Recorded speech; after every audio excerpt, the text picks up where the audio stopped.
1. Nti baby a will be a bit me etunu a phone no akọ. And as bit me scream a phone akọ a Facebook SOMPA 93.1. Na otwe mu no yesua bibi efa eye hon konkron tumi a ode ne ho na utimi dada ne ho na utimi ye ede ope senia onyankopon tumi ene si no sitie ne saa no so tie se ne Yesu asitie saa no so tie ye bobo nsem ahodo bibre so oma ehun ne se onkonkron no yi no credit kire okenkan Yohane eti SOMPA FM ni nchichemu a ye dumie no kopem edunum na oyi no credit kire na omayesa su ehun ne se Yohane eti ye du na nchichemu ye eduonu ensia no John 14:26 nso so si oboaye osaso ekirikire oboaye no na asaso ekirikire na yehwe eye asomafo ti baako nchichemu a eye edu nchichemu eye enwotwe no Acts chapter 1 verse 8 na omaye ntumi na yitimi edi ne ho adanse nti nkunkun no owo ho sese ono pa na o preti eye sese ya yiwomi ti ohwa osaso eye den honhom a okenka Korintofo ma edinkan etimienu nchichemu aye enkono kopem wotwe na ye nyina ye tie SOMPA enim ehintasem wo Nyankopon na dwen na kumamu wo kenka amami Korintofo nwoma etiba Korintofo ma edinkan etimienu nchichemu a eye enkono ekokopem eye edu mienu no na yenhwe asemi okafa honkonkron say na chokonkron de mai 1 Corinthians chapter 2 verse 9 to 12 Rather asem kenkan say nemum said de watre say de ani hnuye na asontie na ema onipa akoma mu dan ne nyoma a Onyankopon asisi ama wona wodo no na yen na Onyankopon nam ne honhom so ayi akire efri say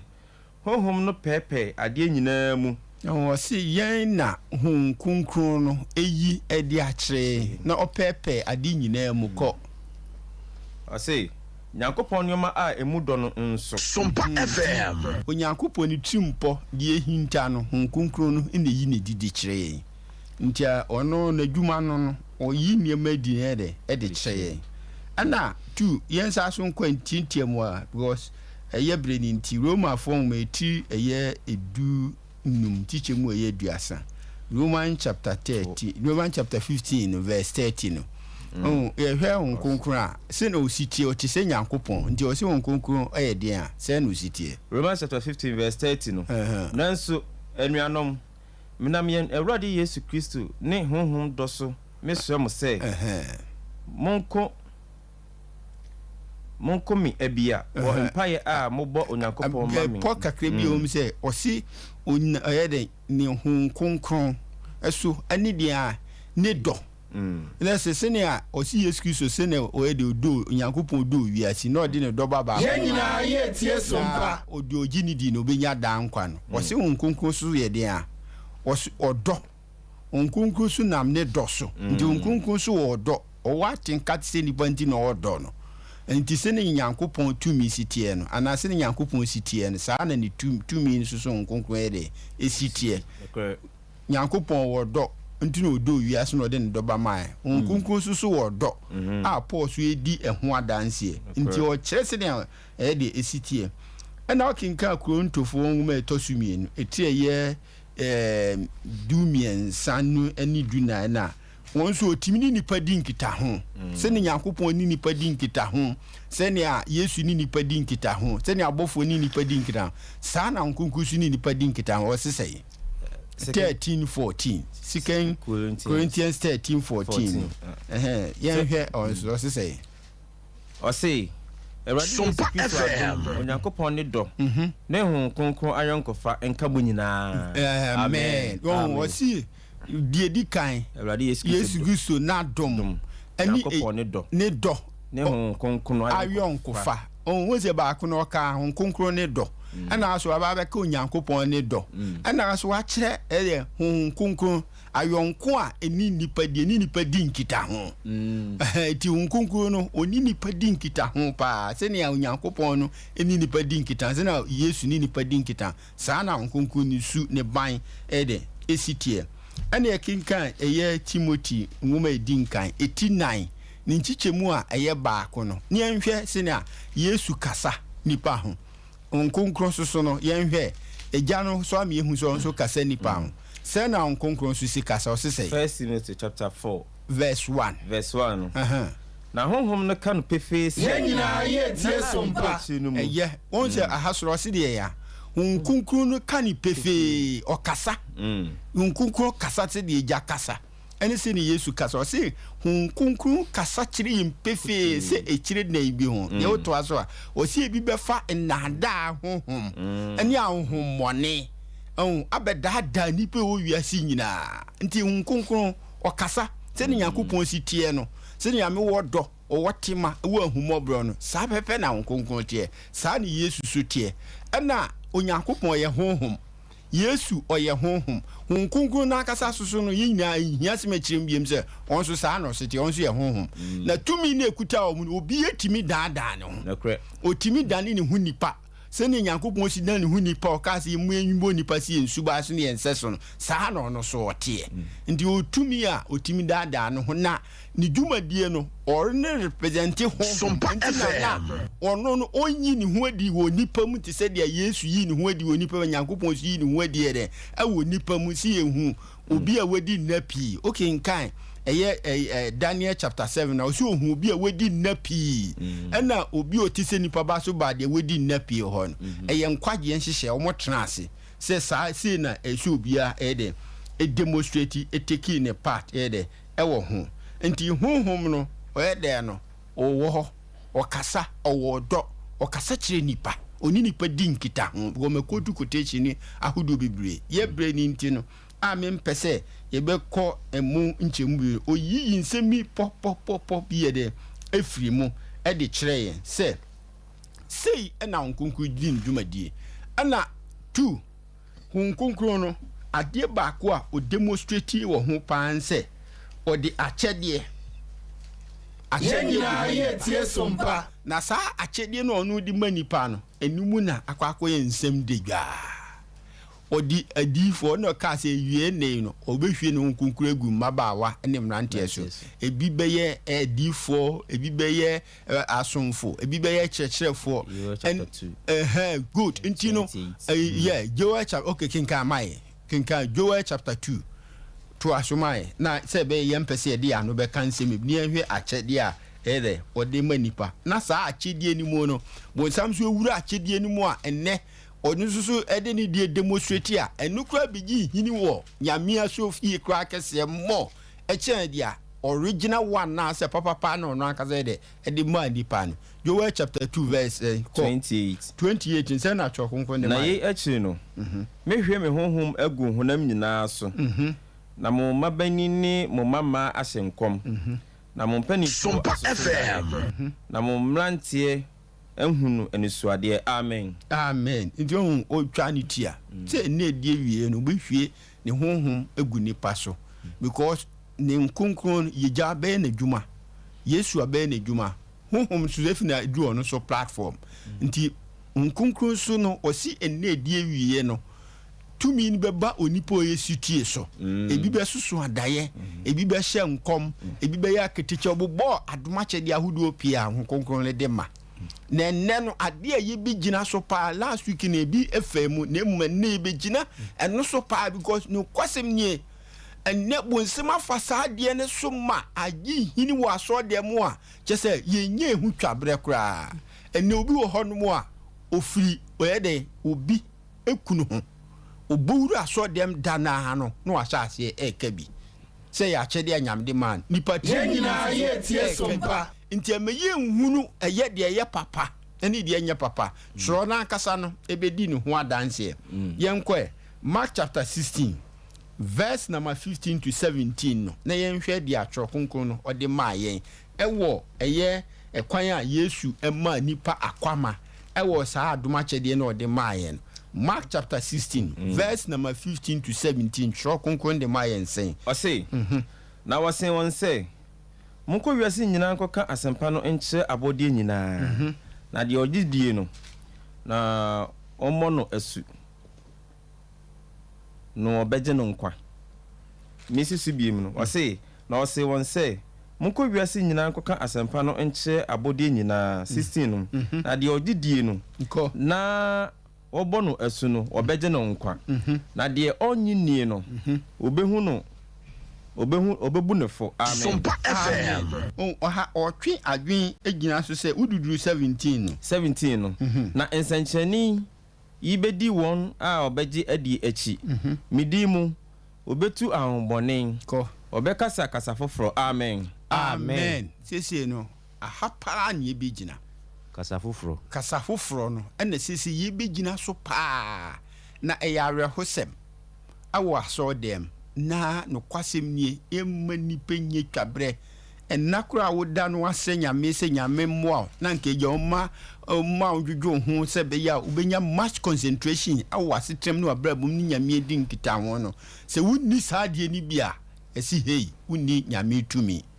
wonnye ho nkunkuru ni ɛnɛ sɛ wokɔ asɔdɛm na nkonnwa no ɛwɔ hɔ no sɛ woantwetwe ankeka mmom na mpo no wandi afurusane wamfa nkɔ tifini anafo amma ɛbɛka sɛ oni nyame honhom nti nyinaa yɛtie SOMPA. kwan a onyame ɛdɛ ne ɛfa soma ne honhom ɛba nipa so wɔ me yɛhu tu akyɛdeɛ na ɔde ma nipa a ɛwɔ asase so ɔma yɛtumi na yɛnkonko de akyɛdeɛ abɛma nipa akyɛdeɛ no ebi ɛne kasa foforɔ. Wọ́n sɛ ɛhwɛ Mark chapter 16 na the last verse of 17 si so bi mae. 17 ɔse na nsɛnkyerɛnne bɛdi wɔn a ɔbɛgye adie akyi. Medin mu obetu ahohommɔne ɔbɛkasa kasa foforɔ. Amen. Amen. Ɔse ne tumi nna hoɔden ɛyɛ ho nkonkron no akyɛdeɛ ɔde bɛma nipa ne sɛ onipa bɛka kasa foforɔ. Eti yɛnhwɛ sɛ saa deɛ wei ɛbaa mu anaasɛ ɛnyɛ de. Amen. Acts chapter 2 ɛhɔ no ɛne bɛdi ne ho adanseɛ sɛ yɛ kɛsi yɛkɔ akyirɛ bɛfa berɛ bebree. Joel nyame fa Joel so hyɛ saa nkɔm ne yɛ dɛ ɛto hɔ sɛ awieɛ nnɛ ɛsi ne baabi a me nuane kɔɔtuyɛ no ɔbɛhwie ne ho mu agu ɛdɛ mbabaawa ne mmeranteɛ so yɛbɛsoso adaeɛ ɔkeka nsɛm bebree nti yɛnhwɛ sɛ nkɔmhyɛ yi ɛbaa mu sɛ ampa kasa foforɔ no a wɔkan na ɛyɛ adwuma saa na ɛnyɛ adwuma. Onyame no kwan bɛfa so a ne nokorɛ nasɛmpa no ɛbɛtrɛ no ɛhu hia ne paa na ɛsoso no Yesu bɛpie wɔ nipakuo bi anaasɛ abusua bi nti aba saa no ɛwɔ sɛ ne hu asɛm ɛtrɛ dɛ ɛfa wiase nyinaa. Acts chapter 2 no verse number 1 to 13 no yɛbɛhwɛ akyɛdeɛ sɛ ɛyɛ adwuma anaasɛ anyɛ adwuma yɛwie a ne yɛde atoto yɛdie ho sɛ na atwerɛ kronkron de ma yɛ. Acts chapter 2 verse 1 to 13 no. Yeah. Na Pentecost da no tɔɔyɛ no na wɔn nyinaa ahyia faako. Na mpofim no ɛhu bi a ɛte sɛ mframa a emu yɛ den a ɛrebɔ firi ɔsoro bae. Na ɛbɛhyehyɛ efi a ɔte mu no ma. Na tɛkyerɛma a wapaapa mu a ɛte sɛ ogya yiyi kyerɛ wɔn. Na ebesisi wɔn atifi maako. nyinaa yɛtie SOMPA. Na mama na ofiri aseɛ kasa foforɔ sɛdeɛ honhom no maa wɔn sɛ wɔnka. Na Yudafoɔ bi a wɔyɛ nipa adefɛrefoɔ a ofiri wiase ama nyinaa mu. Sɛ wohwɛ emu ahintasɛm ne abakɔsɛm ne nsɛm ne pɔnsɛm a ɛwɔ mu no a ɔse mmerɛ ɔmo wɔ hɔ na Yesu kɔɔyɛ sɛ mpo no ɔde saa akyɛdeɛ no nkonkon de saa akyɛdeɛ no bɛma Yesu kyidifoɔ no ɔse ɔbaayɛ no ɔse ofiri so na owura dɛm kinkan owura hɔ kinkan no ɔbɛfa nipa nomum ama ɔhyɛ ase sɛ ɔdi Yesu asɛmpa no ne dwumadi ɔbɛgye yɛ sɛ ebi nyi ni sɛ ɔne agye nkwa no ɔde bɔwura wɔ mu sɛ ɔbɛma saa n'asɛmpa no atra kɔ wiase nyinaa. Nti ɛhɔ no ɔse ɔbɔwura hɔ no nkonkron hyɛ wɔn ma na ɔhyɛ aseɛ ka adeɛ a kasa foforɔ yɛhintasɛm ne ayipa wɔ mu niw ɛne nsɛm a agye nsɛnha ne afa nipa nyinaa mu a ɛnɛ sese na adeɛ ɛni hɔ no yɛafa so abɛ hɔ na deɛ ɛwɔ hɔ a yɛwɔ Bible mu no ɛfiri ne deɛ yɛwu ade titiri ase yɛyie firi hɔ koraa nti no Awurade akɔ ato asomayɛ enum no ɔsɛ da Yudafoɔ bi a wɔyɛ nipa adefɛrefoɔ a ofiri wiase ama nyinaa mu ti Jerusalem. Na ɛne yi baeɛ no ɔsɛ na ɛne yi baeɛ no nipa pii bɛhyiae na wɔn adwene mu yɛ wɔn sakasakasɛ obiara te sɛ ɔreka ne kurom kasa ɔse nipa bebree efi amama so reason ne sɛ na ɔmo yɛ yudafoɔ ɔmo akɔtenatena nkuro ahodoɔ so na ɛyɛ afahyɛ nso du a saa time na ɛyɛ den ɛyɛ fɛnsɛ Pentecost da na ɛyɛ Passover a kyerɛ sɛ ɔmo nyinaa ba bɛhyia na ɔmo adi saa afahyɛ no nti edu saa ɛyɛ afahyɛ ndu a woyɛ Israel aba na wɔ kuro biara so a ɛsɛ ɔyɛ den ɔba wo nkyi na wobɛsrɛ yɛnyinaa SOMPA fi nyame nsɛm na wada nyame ase na wasa so ɛkɔ baabi a wofiri bae nti ɔmo ɛkɔ wɔ mu wiase afa na nkurokuro ahodoɔ nyinaa soɔ no ɛna afahyɛ no du a ɔmo ba nti hɔ na ɛyɛ opportunity to Nyankopɔn sɛ ɔbɛma asɛmpa trɛ na ayɛ de akɔ ɛna ɔmo ba nso so no Yudafoɔ ebi wɔ hɔ no obetumi abɛtena Ghana ha no obetumi akɛsɛ obetumi akɔtena Sirem nti ɔba no yawo no Sirem ɔte Sirem kasa nti ɛbɛɛ dan ɛne Nyankopɔn aboa ma asɛmpa no akɔ nti ɛhɔ no ayɛ akwama ama no obi so wɔ so a ɔnte Sirem ebi wɔ Abidjan ebi so wɔ so a wɔ Aburokyire kyɛ sɛ mmea ahodoɔ bebree ɛna ɔmo nyinaa ba bɛhyia mu nti ɔmo bɛhyia mu no ɛhɔ na ɛyɛ akwama ma ɔmo nti yɛnhwɛ sɛ nkonkron no ɛde mfasoɔ brɛ wɔ mo anase deɛ yɛhunu waso deɛ bi na o demonstrate no Awurade akɔ ato asomaye ɛnso ɛkɔ no na yɛ wɔn nyinaa ahodwiri ne nwanwa na wɔka sɛ hwɛ wɔn a ɔrekasa yɛ Galileafoɔ anaa ɔmo nyɛ Galileafoɔ anaa na yɛ wɔn na yɛ den na yɛn nyinaa te yɛn ara yɛn kasa a wɔwɔ yɛn mu yi kɔ na sɛ kasa na ɔmo ɔyɛ ka no tumi ni bɛhyɛ ne chidifoɔ ma no ɔmo ka no na yɛ kasa a onipa yɛ den ɛte aseɛ nti na yɛ ahodwiri yie paa sɛ nipa yɛ nim ni dada yi wotumi sɛ ne ɔmo kasa ɔmo ka no ɛnyɛ kasa a ɛyɛ kasa bi a yɛ nipa nte aseɛ na ɔmo te aseɛ iko wokenka 1 Corinthians chapter 14 na verse 12 no mepacho kinka homami wo ba to aso nti kinka homa kinka 1 Corinthians chapter 12 na oyi ehintasem ye di kwa ede wo ho ko 12 no 12 chapter 14 verse 12 chapter 13 verse 12 oyi ehintasem ye ho no o se yɛnyinaa yɛtie SOMPA o se na mo nso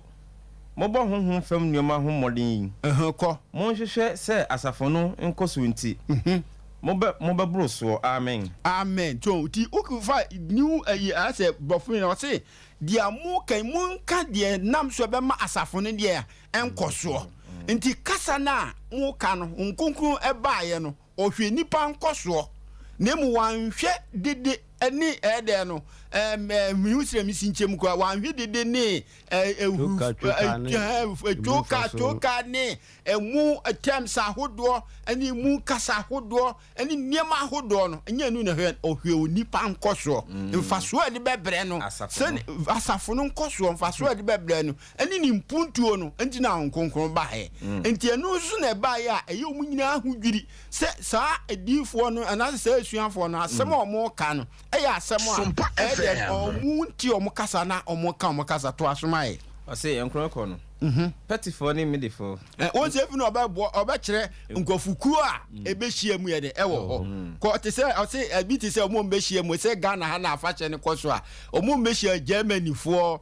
France foɔ Togo foɔ kyɛ sɛ all over the world in different languages na bɛyɛ de ɛbɛhyia mu yɛ de ɛwɔ hɔ Awurade akɔ ɔse petifoɔ ne midifoɔ ne Elamfoɔ ne wɔn a wɔte Mesopotamia ne Judea ne Cappadocia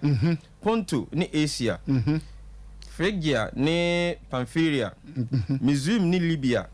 fa a ɛfa Keren ne ahoho a ofiri Roma Yudafoɔ ne wɔn a nti ɛbrɛnti tɔfo bɔ nyinaa ne sɛ wɔn a ɛbɛhyia hɔ no no bia te sɛ ɛyɛ mmeranti ne gyina hɔ no kasa na ɔmo ka na ɔmo te ana so na ɔmo te ase pa very good ɔbobɔ countries bebree ɛna ɛhyia ɛde ɛwɔ hɔ nom nti na kasa ɔmo ka nyinaa no ɔmo ɛde ɛte ase nti no yɛmfa nhwɛ yɛ ne a sese yɛ kasa hodoɔ yɛ aba yi na sese nipa no ɔmo kɔ ɔmo deɛ ne yɛhwɛ ade o kasa na ɔmo ka no na ɔmo mfa mmɔ mpa yi o kasa no ne ye nyamsem a omo ka edi Yesu hu adanse e de akere omo preaching the gospel. Very good. And Yesu edi e ba yemfa nche ye de yemfa mpio near the eden ye de yemfa enkwa abontin ye de hyedem go because ode ya yentu ye ni se wan na ekoka asempa wa abontin a opichi sa huan se e de helibaba na ntina ma okinka verse 14 o sintina se aye de ahoho bi ebetie sa asem na se cha se kese helibaba ubi san se asecheza o se menti ase o se hoho no be kase aye de ya bobo adam minua gidini nyamsom ya nyansasom se woni Yesu nyankopon otumfo nkonkron ede enante a wadwene mu bie o kan bible na omo onu omo nante nya eye very sensible person omo adwene mu da ho omo ni da ho omo ni nyina ye ketewe simplicity achesa abrabo bubo nyina no uhwemu a unhunu mu emu da ho ntiase ewom akono Yesu gina bebi kasa obi oba bi tun insiranka vema ayefuna owo ni nofo a de abrantie numa no ana osu yenso de apply say insirani woni eti Nyankopon asem wo de wodi suo nti nyamsom no enye dede nyamsom no enye kasa wo kura na wo kan no kura wo nti ase nyamsom no eye nyansasom nyamsom emu da ho nyamsom ma se bi etete kwa ni kura hu ni nyansa nyamsom ma se bi nipa na adwene wo fam kura no wo be na utumi se wonye su ntitiye ani adwene emu do ede efiri ni nchen nti nye nne no obi firi obi kunu hu obi firi obi yire hu obi firi adwamammo hu obi firi ede nsanom hu okogina aso de ma osiye nja ne se nkunkuru no abo ne sensa ezu be hwa abrabo pa ne ede ekura na ese esipai so kinka John chapter 9 verse number 13 ne ede emai ne nhwa asem se nkunkuru no obia na oba ne so obia na oni ne ye adwuma ana obia na otie no John chapter 9 verse 30 and 31 what is say? Okay, John chapter 9 verse 13 o say onipa no boa say won say o say no onipa no boa say won say ye na eye nwanwa say munim faako a ofiri as wo bue mani na yenim say onyankopon nti SOMPA. Very good. Ohoni hia bo si yenim se Onyankopon nye de entie odibon ye ni ana nkonkro so no ni Nyankopon ye de eye pe edi se Nyankopon entie dibon ye ni a enti nkonkro no no ne de obaba dibon ye ni so ebi krensi da na yi susu ya mpa se dem no ye kam ni ehuru dwam na ye kam kese obi twam kra na odi Kristofo ho fe how say besa enko ojidi ni nyamsum ni de enko okone emu odi nche kra nka ohwe no ko timi se we de o Nyankopon achidifo so kinka mame Acts chapter 11 no verse 10 no kinka ha was say baby Acts chapter 11 verse 10 yeah come on was say o say ye impensa na otwetwen ni nyina ko so biom enti media o say emra omuhu asuafo no omniyeye ombibia adanse be fa wo mo ho omusi weye ho anachidifo omusi Yesu Kristo achidifo so nti minu agidi ni we no twa abimi agina so se onyamsom no enye dede onyamsom no enye kasa ye ka wo kura na wo ka no kwa wo nti ase asemo eche se enwonwon onipa ni wie ni mpa ebo no a ubisa nse empade na o kaso a o se menti ase osoro kasa ene ye behe so osoro kasa ya mpa se obi ka obi nti ase ana onti ye behwe mi ehunu se yenkenkan yenhwe Daniel de no se ampa se osoro kasa no obi ka oyede obi nti ase ana Daniel chapter 5 no verse udie so yenko ayansa 1 Corinthians chapter 14 verse 10 and 13 ne nhwade futu bi odima ne be ko anse ne akọ Daniel so wonza ha no chapter 2 no asem o kan no obi atiase ko no ankasa kurom kasa mu ama ohuni se ye di Yesu ho adanse ko mai Acts chapter 14 verse 10 no adwompo ko 13 o se say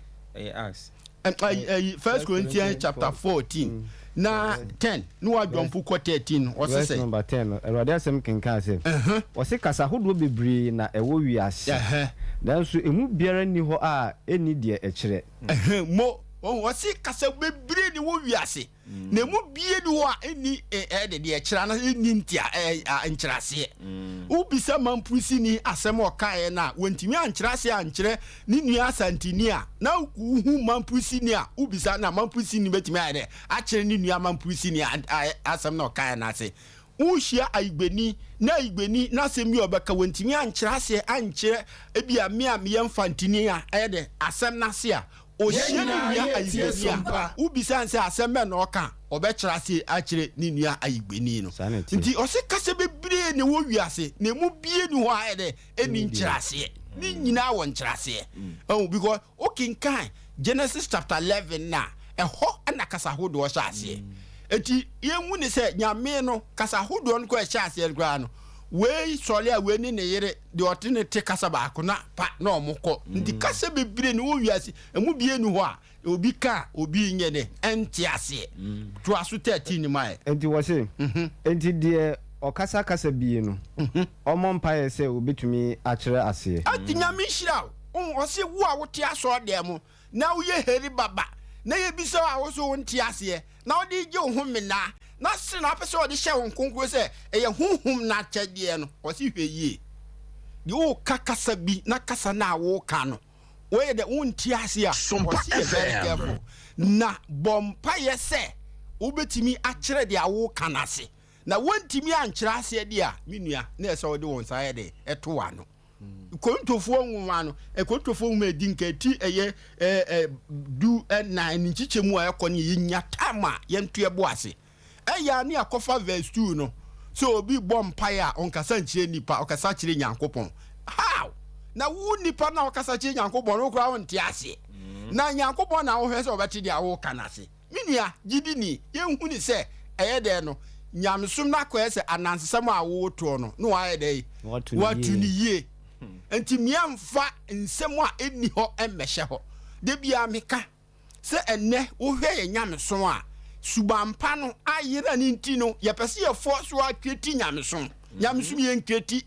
ye betoi okinkan eye Jeremiah chapter 16 kinkan mai Jeremiah chapter 7 verse 16 o se say to aso o se say ubetim ni wano aka ni 16 o se say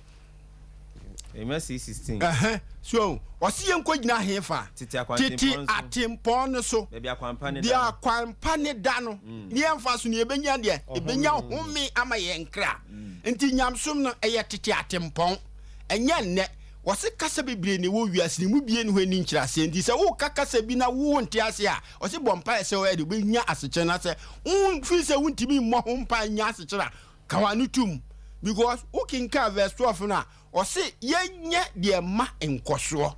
enti enu kwase ye de a de ebeyi nipa asum dede na etwoko a ni jese wo akasa kura de areho ne asefem sem no me a me tinche a me no me nka bi de so ka chem se me ka se me ntiase enye problem ba wo a wo kanzo ebisa so ntiase SOMPA FM asepe je wonderful wo nyina wu aso de am asuesi e de hwe Yesu kwan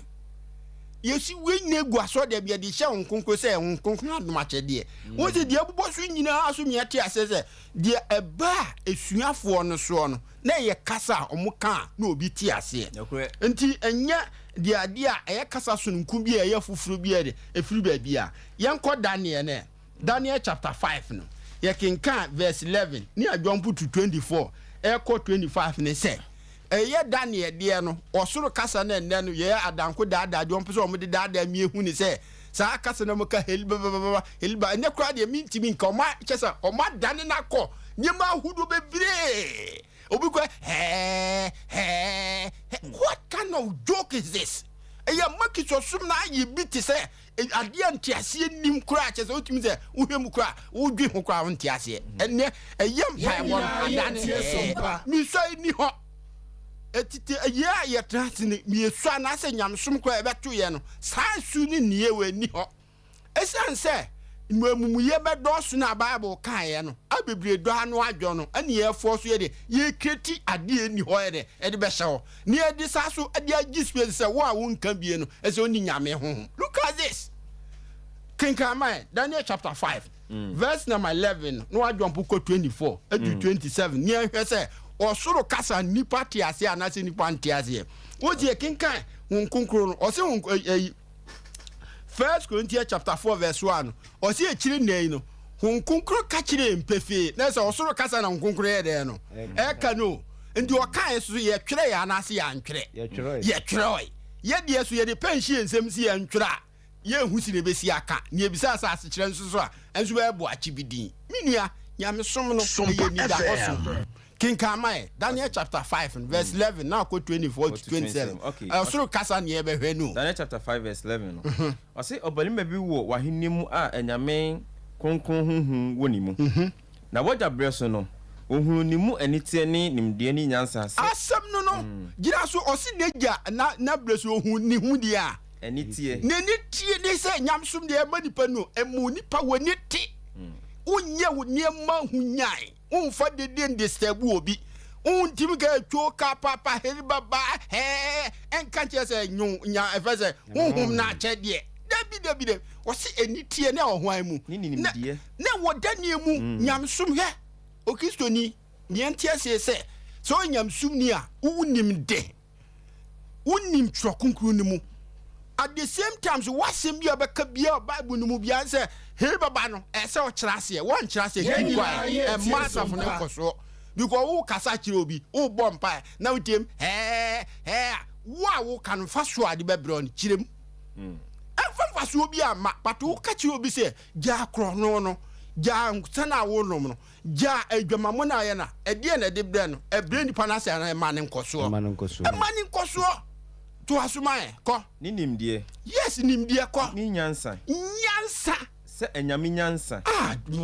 ishira nka Yankopon di da amen wo si owo Yankopon tumfo nya ye de ne ho nyansa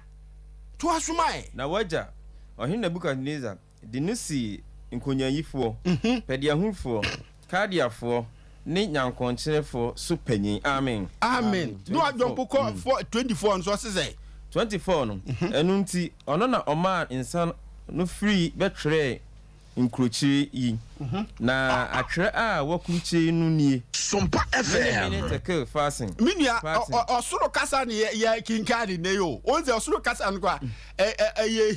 hibu kasa anye hibu kasa o si mini take of fasten osoro kasa no because osoro na betwere enti yan hwe se osoro kasa no yenya nipa odasani amati asasi su mane kire ase an wonzo oka kire hwan ohene no ene hwan a enna fefo ye bisa se ohene oti ase a na ohene na kokomu wo so na fefo so na kokomu wo so ohima a wo ohene de no na himfi ono sinana mo akoma enkofom na ye timi ankyera se kura nyame hom sunku bi wo abrantie mu ye fa ne Daniel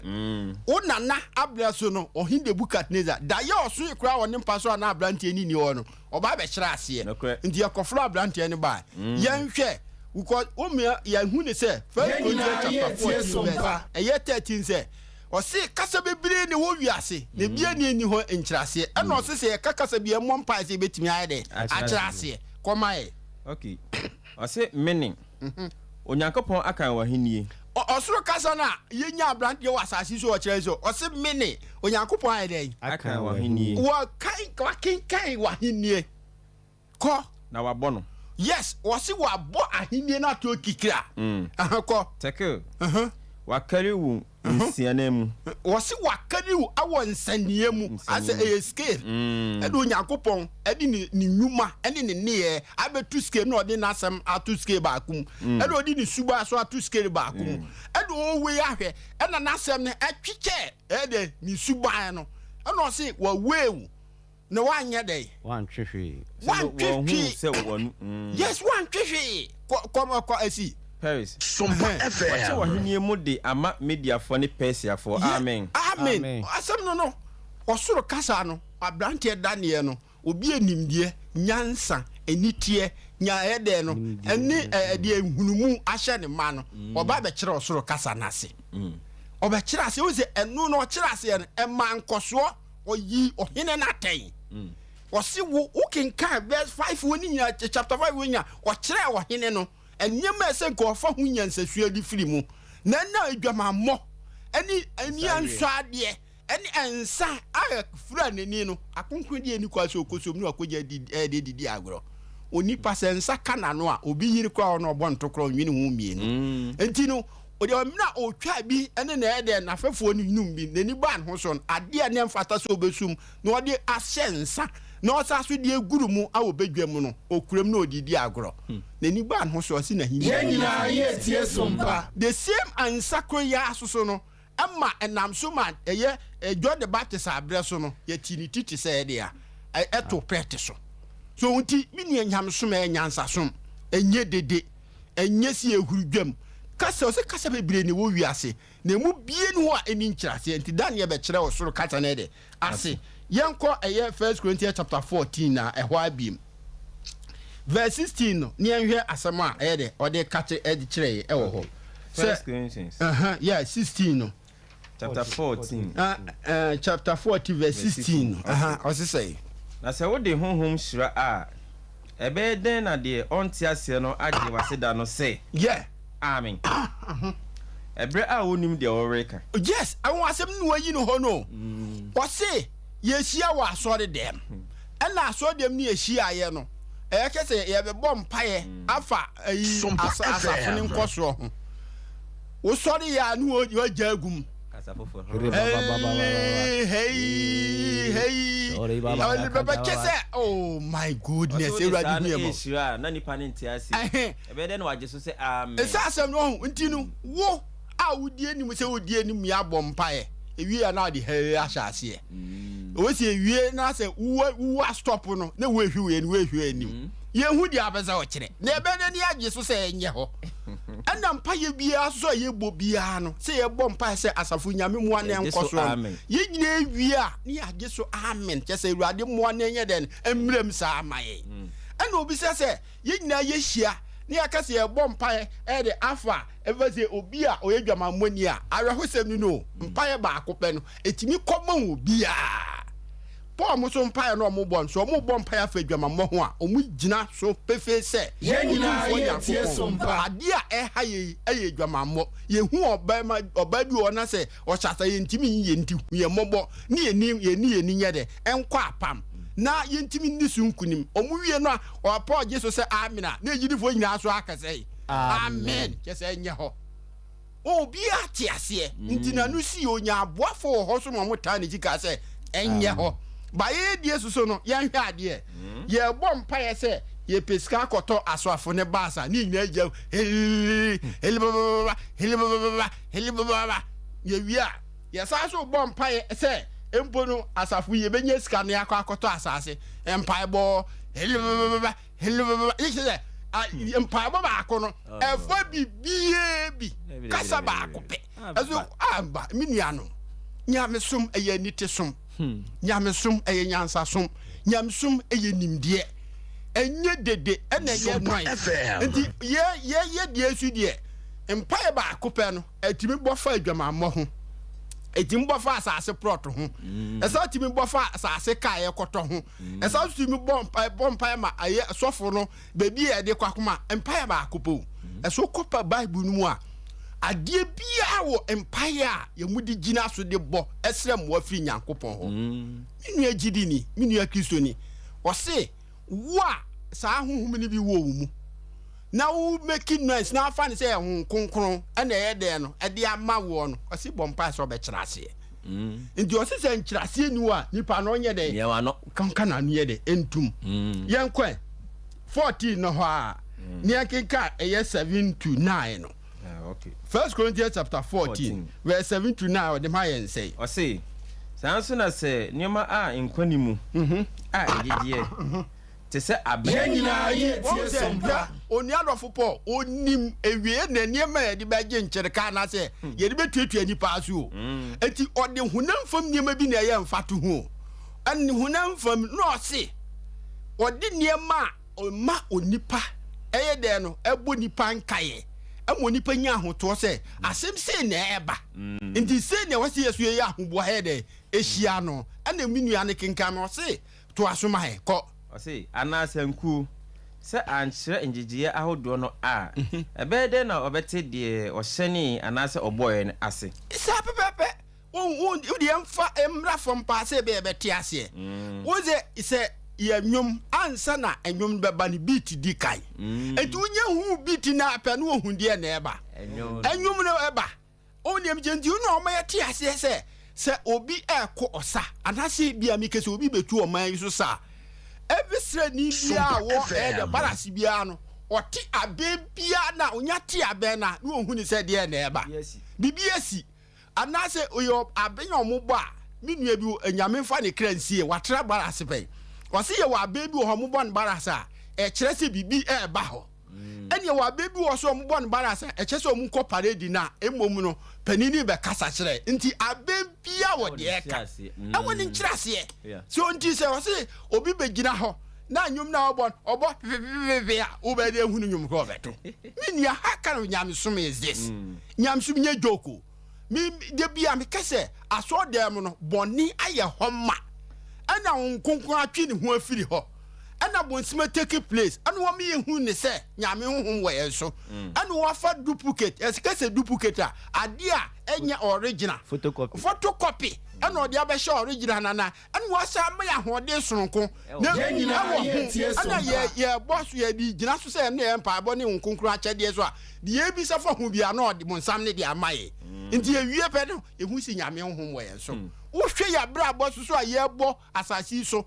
ɛni emu ɔbaa bi hɔ no ma ne kwasɛm nyame anim nie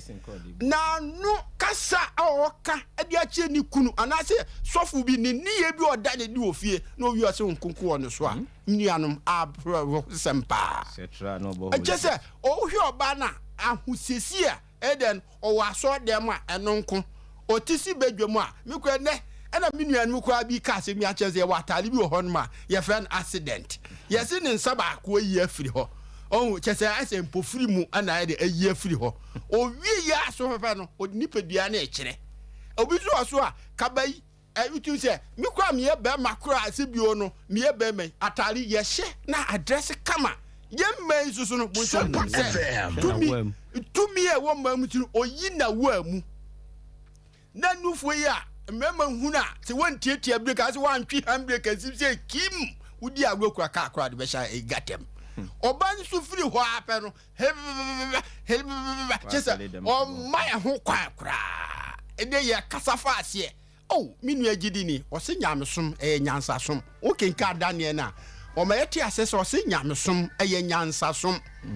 nyamesom ɔse yɛ nimdesom ɛne nitesom nyamesom ɔse amamu da hɔ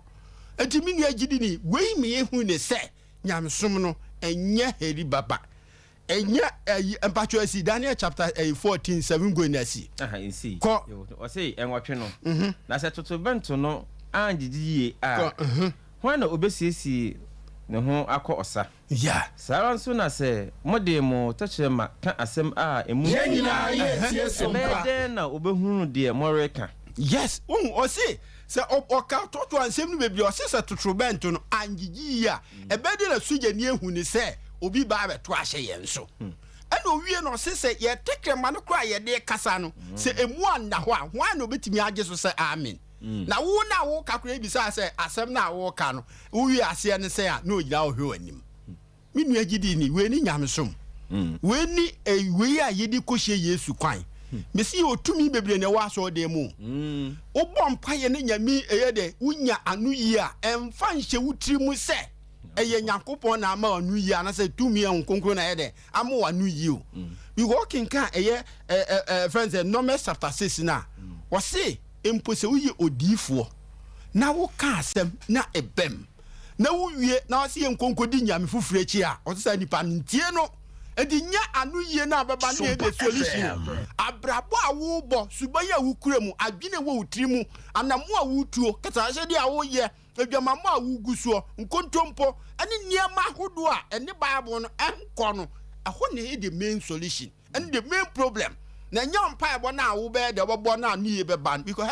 ye kenka eye Matthew chapter 5 na wo so Nyankopɔn to nsuo gu ti ni ho aso na de boyfo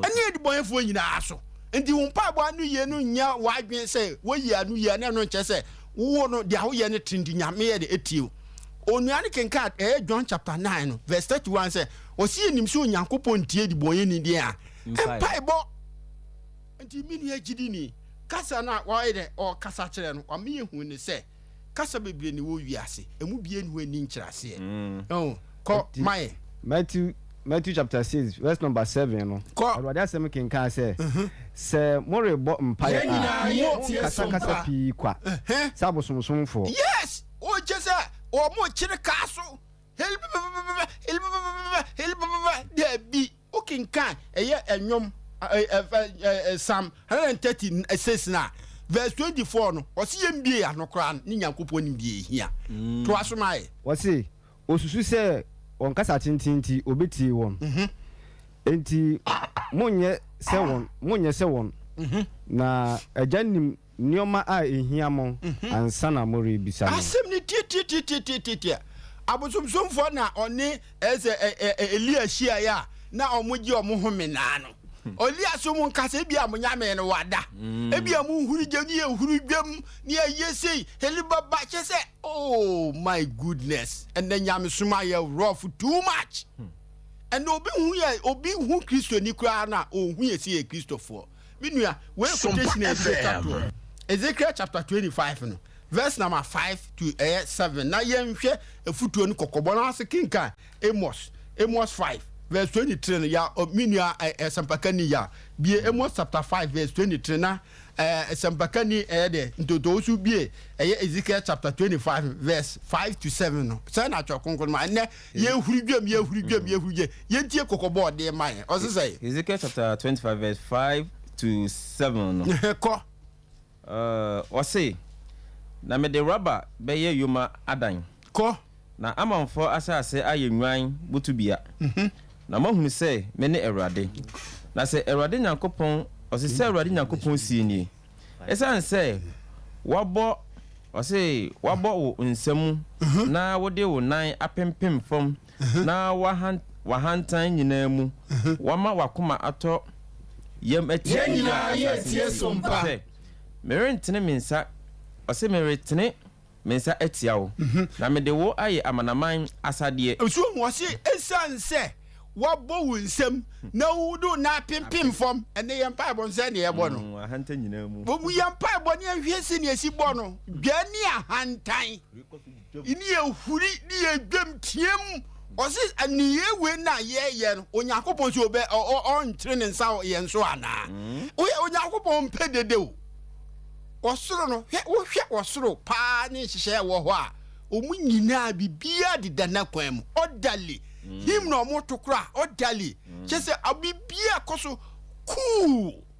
systematic antiase de e wodi omu yeni mu o si sanse uhuri dwam na do na pimpim ho na wa hanta ni wo dwa wa sol dem oh yes oh father chese ara hosem look at the joking SOMPA FM look at the joking and then yam som na hwe asientin aye title ni abodi ahodo right reverend most reverend very reverend chese aye common nyamsum nye din ye diko eyesuba mpa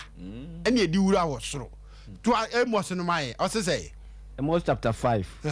verse number 23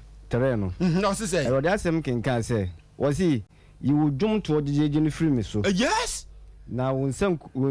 kubon nso merintie amen o se yem fa ye dede ni nyina fa free ne so onyame on pedede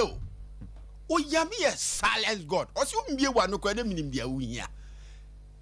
osi ye mumu ye nintini ema nne mu Onyankopon ntie mpaibo minua kasa na ewo ho kasa obi ti ase na nye kasa ye helibaba wo a wo kakra wo ntie ase osi se basa na obi huni obekasa abobo adamu ana ye de nyame ase ye bre ninti no aha ene ede de yasem ha ye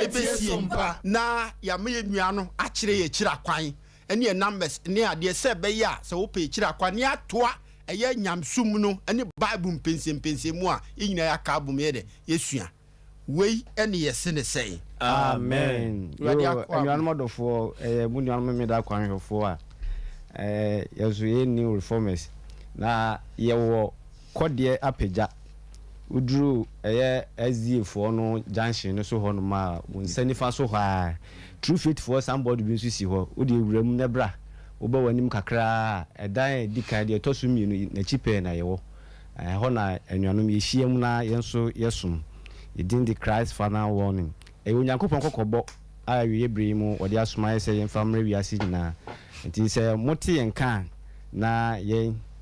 nso de onyankopɔn de asoma yɛ sɛ yɛmfa mmerɛ mu ana yɛn mu nyinaa yɛmɛsua ana yɛmɛkyɛ no Sompa FM yɛ sɛdeɛ asafo no ɛhyehyɛeɛ ɛsitie ɛno no nti yɛbɛsrɛ sɛ wofura komapam agye asɛm yi a anaasɛ wokɔdɔ sɛ ɔne onyankopɔn nkurɔfoɔ bɛbom anante a wobɛtu anamɔ na wahwehwɛ yɛkyerɛ kwan na yɛne nyinaa bom no yɛsua deɛ yɛnyɛ Bible student yɛwɔ hɔ a yɛsua deɛ onyankopɔn ne yɛkyerɛkyerɛfoɔ nti sɛ woba deɛ wonte aseɛ no deɛ meme nte aseɛ no ne yɛde Bible no ayɛ mpensimpensim ne onyankopɔn nso nam ne honhom so aboa me ne womienu nyinaa anɔpa onyankopɔn nhyira wo na ɔnhyira yɛn so na adom nti amen iti yɛhwɛ ɛyɛ wopɛ yɛkyerɛ kwan awɔ tutu sɛ bia bɛfrɛ yɛn na woni yɛdi nkɔmmɔ na watoa nsɛm a ne nti aseɛ mu ɔden a sɛ deɛ kyerɛ adwene futuo nkuranhyɛ a yɛ number ne yɛdi to dwa no ɛyɛ 0533 yɛn nyinaa yɛ tie Sompa 86 26 29 0533 8